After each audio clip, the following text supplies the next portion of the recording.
We are back. I am DJ Bruja, otherwise known as Bruce Reilly, Deputy Director of Voters Organized to Educate, and we are here for the first time ever in a field operation outside in the sun in none other than Cancer Alley, Louisiana. And we have some wonderful guests here today. We have Miss Ann Rolfes from the Louisiana Bucket Brigade. We have Devin Davis, who's usually behind the ones and twos, but now he's here on camera with us. And we also have Miss Lindsey Cheek, candidate for Attorney General and a litigator on some of the issues around here. But so first, let's start with you, Ann. Tell us a little bit about where we are, and maybe how that connects with some of the work that you do. We are sitting right now across, we're surrounded. I like to not ground the geography here in the petrochemical plants. It's hard not to, because they've taken over this whole stretch of the Mississippi River. But we are sitting next to the beautiful Mississippi River on historic land. Actually, we're the site of the 1811 slave revolt. And for me, that's really important as we think about a different vision for this river. So the current use of the river is one that is dominated by the petrochemical industry. So we're across the river from Dow, Shell, and another chemical plant are behind us. And then if you would just head to New Orleans, you'd see hundreds more petrochemical plants. And I think what's interesting is how you said dominated by the petrochemical industry, right? But it's powered by workers, right? Everyday people. Yes. So dominated by petrochemical, but run by everyday people. Everyday people. Yeah. So Ann, tell us just a little bit about the Louisiana Bucket Brigade. We work with people along this river who live next to oil refineries or chemical plants, or potentially a site that is going to be turned into one. So for several years now, we've been working very intensely with people in St. James Parish. The parish officials and the state officials have the objective to completely industrialize two of the majority black districts of that parish, and really wipe them off the face of the earth and give them over to, for example, the Koch brothers, right? The Koch brothers want to expand their methanol plant. And so what the Louisiana Bucket Brigade does is partner with people who are in that line of fire to fight back, to protect their homes, to protect our state and all the places that we love, and then transform it into something different and vibrant and thriving. Well, that's a great segue, to talk to you, Devin, a little bit. You understand you got some roots here. Why don't you tell us also, from your perspective, like where we are? Yeah, my family is from the Garyville area. That's about 10 minutes up the river this way. That's my ancestral homeland. That's where my family has been for generations, dating back to slavery. As I was telling Bruce the other day, we were looking at a Catholic church in St. John Parish on the other side of the river. And I informed her, I was like, that's the church where they used to bring slaves to baptize them from the plantation down the street, which conveniently is the one that my ancestors were also slaves at. This area is colloquially termed as Cancer Alley. Cancer Alley, not just because of the petrochemical plants that line this area, but to the detrimental health that's been inflicted on black communities and on poor communities throughout this entire corridor. Something interesting about these plants is if you look at a overview map of where these plants exist compared to where sugar factories used to exist, compared to where plantations used to exist, they all overlap. It's just been a continuation, There's been one form of slavery, transition to a different form of slavery, now transition to a new form of slavery. Almost like a master plan, right? Exactly. A lot of these people advanced and supported and funded by petrochemical and other. Exactly. And a lot of these communities are people who have been there for generations, not because they want to live somewhere that has toxic air and toxic water, but because you put them in a cycle of poverty where they're stuck working at these oil refineries and at these petrol plants that end up killing them. Yeah, and in a lot of parts of not just this state, but in this country, the almost dark humor joke is you got a choice between working at Walmart or at the prison. And Walmart is actually the #1 employer in Louisiana. People want to maybe say it's Dow Chemical or something like that. There's something like 32,000 people in the state that work for Walmart. And one of the says a lot about biggest, us, right? Advocates against raising the minimum wage too. Yeah, So, Lindsey, you've worked in this area. You've had some cases. You've talked to some potential jurors. The word cancer has come up quite a bit. Why don't you tell us a little bit about, from some of the client perspectives that you've heard, what is it like to, I almost said like fight City Hall, right? But like this version of fighting City Hall, what is it like to fight against these multinational corporations? Well, everyone tries to tell you that it's hopeless, right? Mm-hmm. And if you told me that 10 years ago, I probably would have told you to F off. Even still today, because the refineries around here that I'm seeing, just sitting here, Marathon in Garyville, Shell, Norco, which is this whole area, Mm-hmm.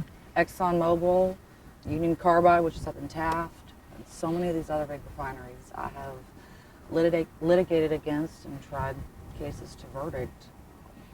But just sitting here looking at all of it, it brings a different perspective even to me. And yesterday we actually went and visited with some former clients of mine, and they are hardcore Republicans. They think that if you regulate industry, or what the thought is, I guess the propaganda that has been dumped on people for their whole life is, if you regulate industry, it will take jobs away. But I don't think you should have to choose between getting a good job, being able to pay your bills, or getting cancer. And that's the choice that people are being faced with. And my clients, yesterday, they articulated some of that so well, how their family is rooted here. Like yours is, Devin, and they can't leave. They don't want to leave. Mm. They don't want to be forced to leave. Mm-hmm. It's not like anybody's knocking on their door telling them, by the way, we're exposing you to carcinogens every day, but stay here and hang out and just keep on living your life, and we'll take care of you one day, maybe. It's impressive how long, these companies traditionally can know about the dangers, the carcinogens, Not lie impressive. about it. It is. We'll get away with the shameful. lie. Well, yeah, shameful indeed. The biggest cover-up. 10, 20, 30, 50 years. Everyone I think understands tobacco litigation, why that went down, lead paint litigation, why that went down, asbestos litigation. It was always about the cover-up, right? It wasn't necessarily that they knew going in, but then they found out soon thereafter. So what, and I just wanted to say, what is the point of having regulations if we have governments that don't want to enforce them? Well, that's a great question. It's really a terrible situation here where look, the head of the Department of Environmental Quality under John Bell Edwards was an Exxon retiree. He had worked there for 20 years, and then our governor picks him to lead the Department of Environmental Quality. So yeah, it's a really terrible situation, and it is why the work of people who live along this stretch of the river, why it's so very impressive, because despite local government, state government, and all the agencies that really want to wipe them out of existence in favor of industry, even with all of those hurdles, people are winning. I mean, it takes a lot of resources, but when we fight back with smarts and with some resources and with a clear strategy and goal, we do win. And it's like a lot of situations, we can't just sit back and hope that the state of Louisiana is going to protect us. It's clear that the state will not protect us, so we're protecting ourselves. The regulatory scheme, right? What's the biggest punishment for a corporation that dumps carcinogens into the air, earth, and water here? Yeah, look, What's the worst thing that happens to them? Yeah, in Southwest Louisiana, there's a huge gas export facility that was in its first year of operating. It started in 2022. Its first year of operations, it had over 2,000 permit violations. We brought it to the attention of the state. They're thinking about it for months. What are they going to do? Meanwhile, the same company, which is called Venture Global, we call them Vulture Global, they, in their first year and a half, made $18.2 billion in shipments of that gas. Wow. Overseas. They're just taking the gas, shipping it abroad, destroying our coast in the process. You know, what is the state of Louisiana going to do to disincentivise them from making $18 billion? Well, let's talk about what some of the other states are doing. So, for instance, just a couple months ago, the state of Pennsylvania sued Bayer/Monsanto. For those that don't know, Monsanto, like Dow, is a really huge chemical maker, plastics maker. The largest manufacturing facility of Roundup in the right the down world the, right down the is in river, Luling, down the street. Yep. Yeah, and so the interesting thing is, just to give people a sense of Monsanto, they created DDT, which is now outlawed. They created PCBs that are now outlawed. They created Agent Orange, which is now outlawed. If you're watching And this, you don't know- glyphosate is actually a ripoff of Agent Orange. It's a herbicide that actually the Roundup you mentioned used to be used a lot in Colombia to kill coca plantations in the drug war. Colombia has outlawed it because of all the cancer and death it's created. And what are we doing here? We're manufacturing it by the ton. We Yeah. do hundreds of tons. a Totally. day. And so going back to Pennsylvania, they just got $100 million. Their attorney general sued Monsanto, that's now owned by Bayer, and got a settlement for $100 million. Oregon, their attorney general sued, got a settlement for, I think it was, what do I got here? $698 million. Wow. That's what the Attorney General is supposed to do. They're Ohio supposed to attorney sue general, $80 million. Either of you, what has Jeff Landry gotten from Monsanto or? the governorship. Oh, Besides that, what? nice comeback. No, but I mean, so the point being, and I was thinking about this, we've had this attorney general in place for 8 years. Now he's our governor. We can assume that, his administration is going to take a similar approach to the office. Well, we've seen his transition team, right? They are some of the owners of these refineries. Yep. It's Yeah. who funded his campaign, right? Totally. And so the work that they do behind the computer versus what they say on TV, right? Like, Behind the money. yes, so they spend a lot of time and energy, and maybe either you can speak about this, fighting against regulations, Clean Air Act, Clean Water Act. Developing messaging so that the communities where their refineries are, they spend a lot of their time, resources, and energy developing messaging for places like this where people that work there and live there will just kind of let them go away. Just shove that under the rug. I mean, the only thing I saw Jeff Landry do as Attorney General was to kneecap the Environmental Protection Agency's investigation into systemic racism at the Department of Environmental Quality.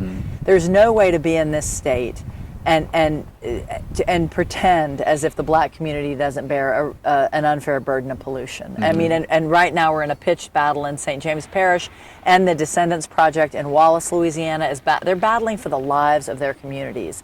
There's not a question that the black community is targeted with this, and yet Jeff Landry as AG absolutely kneecapped the Environmental Protection Agency when it wanted to get to the bottom of this kind of racism.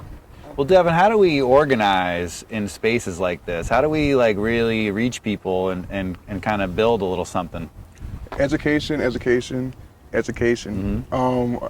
When it comes down to people actually understanding what power they really have to shift the landscape around them, having them give a solid understanding that these council seats that are up for grabs, these state rep seats that are up for grabs, that y'all have been electing the exact same person to for the last 30, 40 years.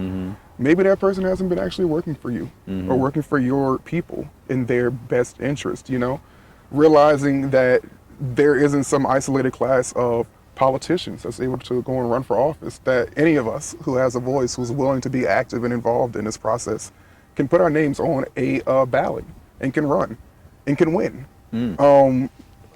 Mobilizing a lot of these younger voters within the river parishes is a really critical element, because as that older generation is kind of fading out, there needs to be a new generation that's standing within this gap to let the petrochemical industry know that this generation that y'all have allowed to die off is not going to be the end of our story. There is another generation that is growing, that is nurturing itself here in its communities. These are not communities that are going to be taken over and built out to become an expansion of an oil industry.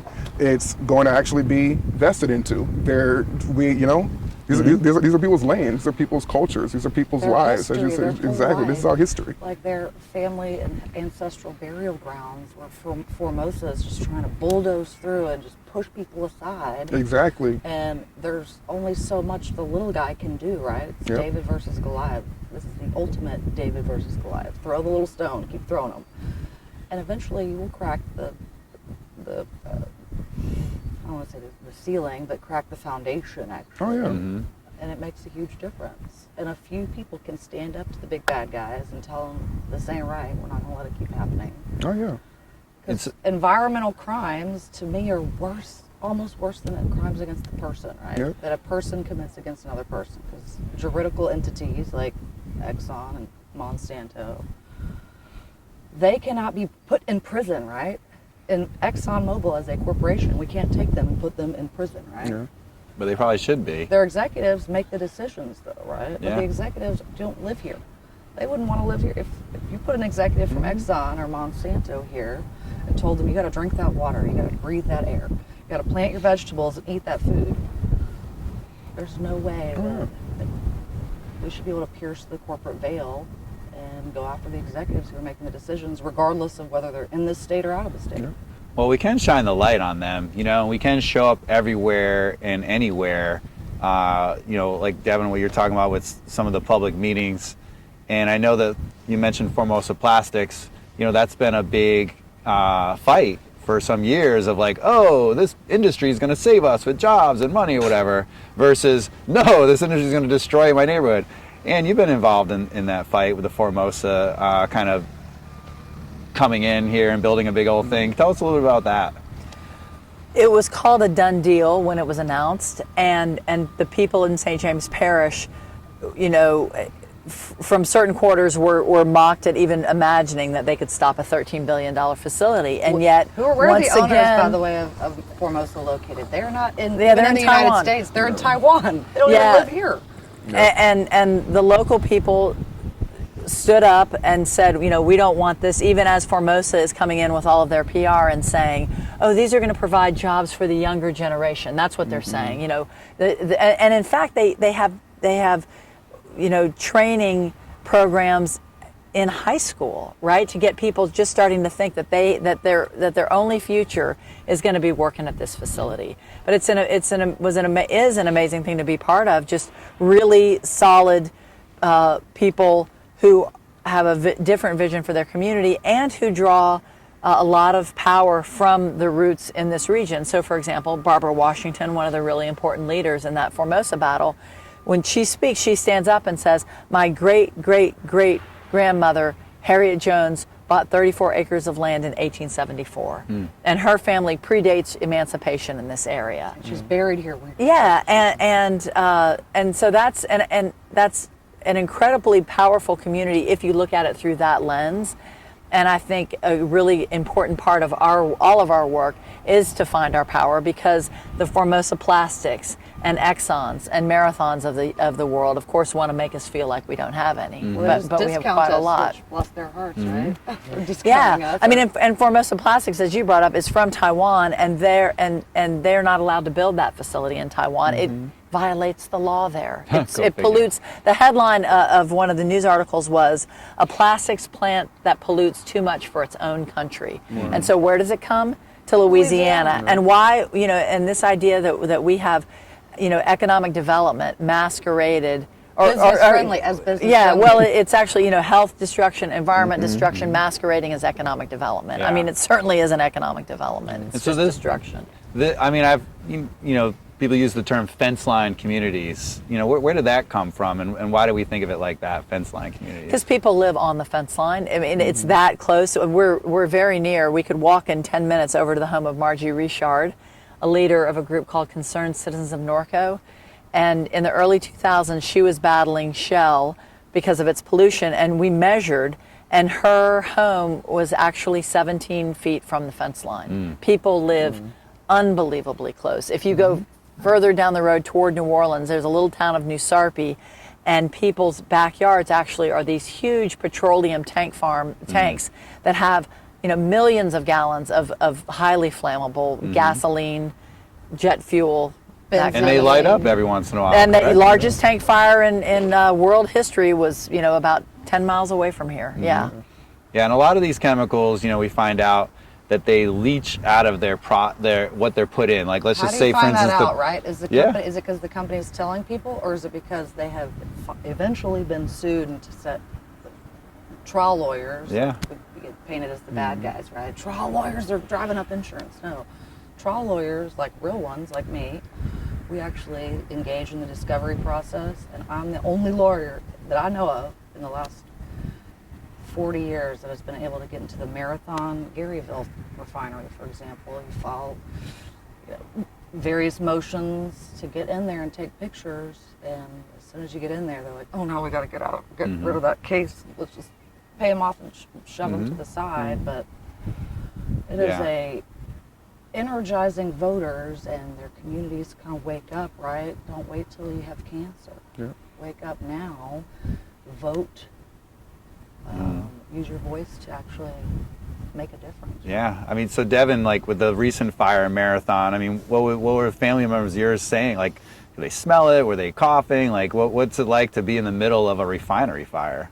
I mean, I feel like sadly the choking element of the different chemicals in the air, smoke, whatever it be, is a ongoing process. It's an everyday life. Exactly, it's an everyday affair. There may have been an over kind of like saturation on this particular week but that's just every day. You know, you're talking about the fence line communities. In 2005, after the storm, we relocated, lived with my grandmother for several months. My sister and I went to Our Lady of Grace, which is a school that is less than 200 yards from the DuPont Dinka factory. My grandmother lives 2 blocks this way that is less than 700 yards from the DuPont Dinka factory. The words my grandfather died of cancer. The words are saying. Who died of cancer? My grandfather died of cancer. You know, I've had family members that have been plagued with health conditions left and right. My aunt currently, she moved from Texas to help take care of my grandmother, and now she's experiencing vision issues. She's experiencing neurological issues. And of course, you can go and kind of chalk that up to, you know, things just happen. But is it really a coincidence that those things start happening when you move back to one of the most toxic places in the entire country? No. Yeah, I found it interesting when I read that how the VA, the Veterans Administration, you know, when they were studying Agent Orange, you know, and because they had all these Vietnam vets complaining, you know, about all these health conditions, and those folks all got a 100% disability. And of course, as I was mentioned before, that product got totally discontinued. But the interesting thing is, in their studies, they also found that, you know, of course, these were like all men in combat, that their children had a high rate of disabilities and developmental defects and, you know, autism and cleft palates and all these other kinds of things. So we could probably even just, you know, look at the VA's disabilities to folks in Louisiana, which is going to be disproportionately young black men who were like 17, 19, 23 years old, and the children that they had in the 1970s and 80s. And then what does that do to feed our prison system when people are struggling from birth? Well, it creates a perfect channel to prison, actually. Asbestos is not illegal in Louisiana. It's not. There is asbestos in every single one of our lungs right now, and it only takes one fiber, right? And like Monsanto, the glyphosate, the latency period from the time of exposure to the development of disease is so lengthy that corporations are counting on you as a person who's been exposed, to either forget or discount it to one of the other hundreds of refineries or the cigarettes you smoked when you were 18, 19, or your genetic history. No, the genetic history that is perpetuated even now is... Yeah. My stepfather, he was a pipe fitter his whole career. I don't think he ever made more than about $13 an hour. And he couldn't get his GED. He just wasn't a very educated guy. He got asbestosis, working with these pipes. And, he's part of some class action of like where he was working at a large employer. And he got his like $15,000 check. And that was it, Thanks for your life and your service. Yeah. And here's some suffering for you for the rest of your life.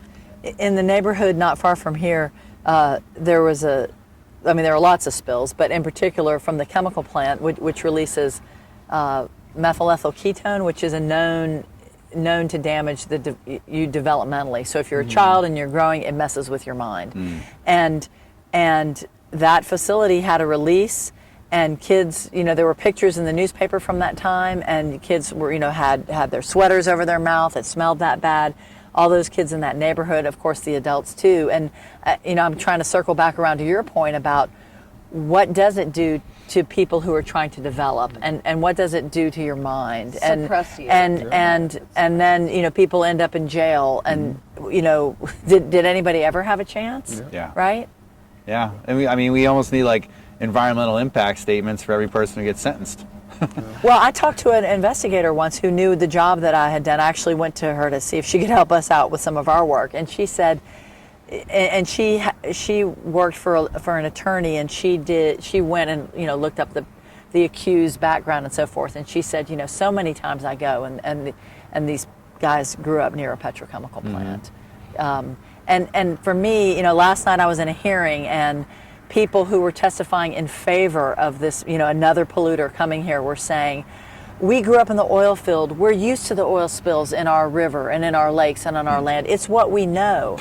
And you don't have to accept it. Exactly. But yes, but it's really it's something, the way the whole system conspires to perpetuate itself, right? You make people sick, they can't go to work, they can't make a lot of money, they can't get educated, so then they're not as smart as they might have been to fight back. And the pharma industry reaps the benefits of all of this, doesn't it? Yeah. Well, the largest employers are actually the hospitals. But exactly. There you go. And that's why, Exxon does create employment. Yeah. Oncology nurses, respiratory therapists, right? Yeah. Absolutely, they do. So another spot that we're, looking out over is the Bonnet Carré Spillway, which helps with flood control of the mighty Mississippi River, which obviously is the largest river in the North American continent. Has been a huge source of trade and shipping, for hundreds of years, waterways for people to get to and fro. And so we're like, a drought and the saltwater intrusion, creeps up on you. All of these things are related, right? Totally. But so on the one hand, we have obviously this, like the petrochemical industry doesn't have to be right here. It happens to be here, right? And the thing is, at the same time, we have this climate issue, obviously the saltwater wedge being one, but we're also in a hurricane alley. Yeah. And so of all the places to put all these toxic poisons, in the middle of a hurricane alley, and this is kind of to any of y'all, if you're like, how sturdy are these things when it comes to our climate disasters, and how much stuff ends up getting into the water, the air, the soil following a large climate disaster? It's the root cause of the climate. To me, you didn't have flooding like you did before Katrina, 50 years ago in New Orleans, because there were protections of the barrier islands, right? Those barrier islands are all but gone now. The barrier islands, they're called the barrier islands because they protected the land from big storms like that, right? We don't have those protections anymore. All the ecosystems that go with that, like the birds and the plants, those are rookeries for birds, as we know, all the things that we love about Louisiana. They don't have anywhere to go. Yeah, and they bless you. Thank you. And they drill quite a bit out there. There's like a little bit of out of sight, out of mind. Because we don't have enough orphaned wells around in Louisiana. And Biden had tried to put a pause on the offshore drilling, and then the Landry Attorney General administration, including Liz Morrell, fought back against that, and have fought back against any kind of federal regulation, and they even fought back against the ability for states to require some extra permissions. So they fought back against states' rights to have control over their own environment. So I mean, they kind of want it. What's the solution to all of it? So there's just no regulation. Well, yeah, they like local control when it is about banning books, right? Not when it's about or women's body. yeah, or yes, yeah. There you go. Hello, yes, yeah.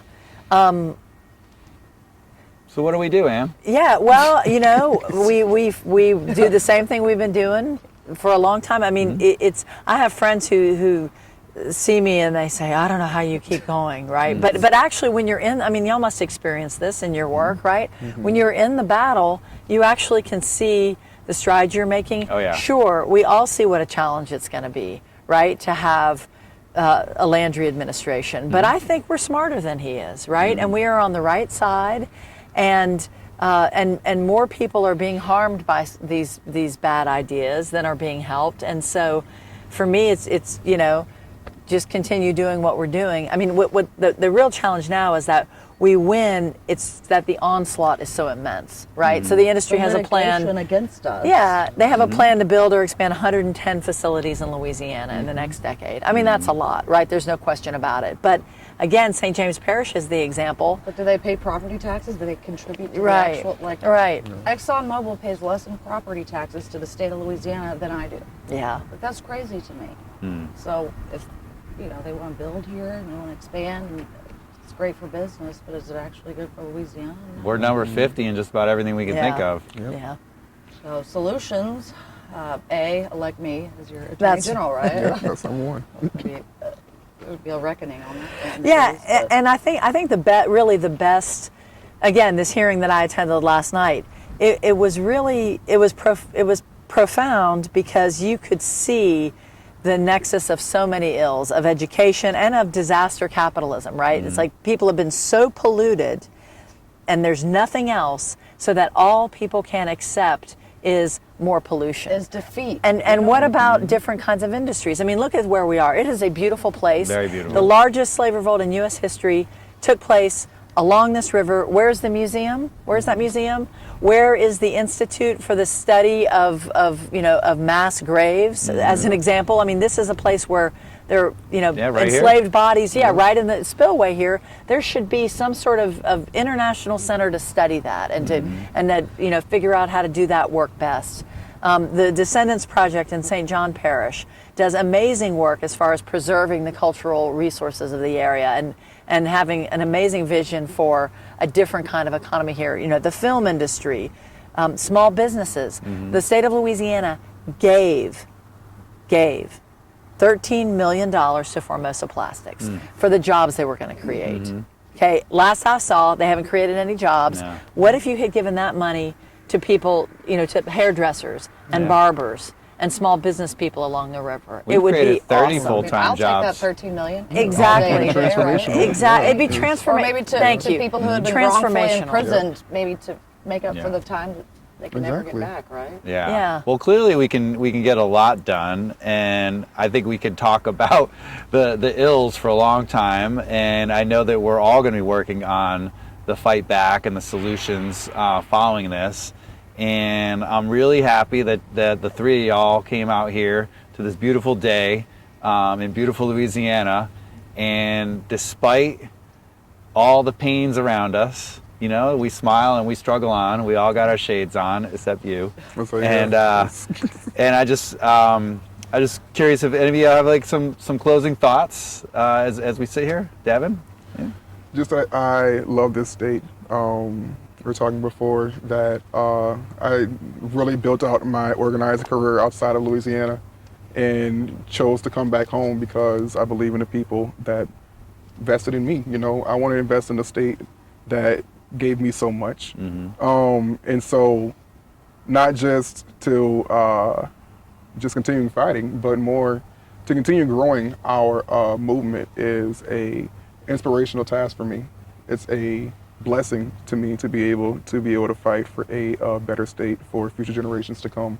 And I'm one of those people that's naive enough to believe that the moral arc of the universe bends towards justice. It sure does. And It absolutely does. I'm optimistic enough to believe that we're just around the corner of a better, brighter day for our people. So That's what's up. And Well, I just came from further down the river, or up the river, I suppose, and and talking just really matter-of-factly. Oh, this basketball court needs to be resurfaced. This tennis court needs a new net and needs to be resurfaced in neighborhoods that, at this point, are completely marginalized and completely overlooked, and the effect that some simple, very doable actions can have on really generating a different kind of economy and different communities where people are prioritized, not these companies from who the hell knows where, but actual people are prioritized. I think it's very exciting, and there's more energy and more vibrance in this movement than I've ever seen, and that's a good sign for the future. I'll take it. Lindsey? So much here to delve into, right? But I'm so glad I get to sit here, and I feel privileged to sit here with all four of you, by the way, not just us three, because you guys have inspired me. I've been following your movement and supporting both of y'all's respective organizations and causes for a long time. And now we have the opportunity to have an actual solution, right? Which, as a woman in Louisiana, it's weird for me to say this, but I'm the solution, right? Electing me as your next Attorney General of Louisiana. I ain't scared of these companies, as y'all know, as the companies know, corporations know. I'm not scared of them, and it shouldn't be, the corporations have plenty of lawyers fighting for them. I will be a lawyer for the people. I always have been. The people of Louisiana need somebody fighting back against all of this, and that's the immediate solution, at least come January, and we can start to hopefully fix, or at least bring some reparation to the damage that has been done, and also inspire hope and encourage others to get engaged, civically and otherwise, run for office, believe in themselves. Know that if I can get here and you can get here, and you, Devin, like how we got here, each of our stories, how we ended up sitting here today together, no one would believe us if you told them that we would be sitting here together now. No one would have ever believed that. Yeah, well, my first Little League team I can remember when I was a little kid was playing for Monsanto, and I just thought of them as some building, in the community, and they gave me a T-shirt, and I swung the bat. Wasn't a very good hitter, but I was a great fielder. But I'm really glad. Lindsey Cheek, thank you for chatting with us today, and Rolf, Louisiana Bucket Brigade, Devin Davis. I'm Bruce Reilly, DJ Bruja, and we out.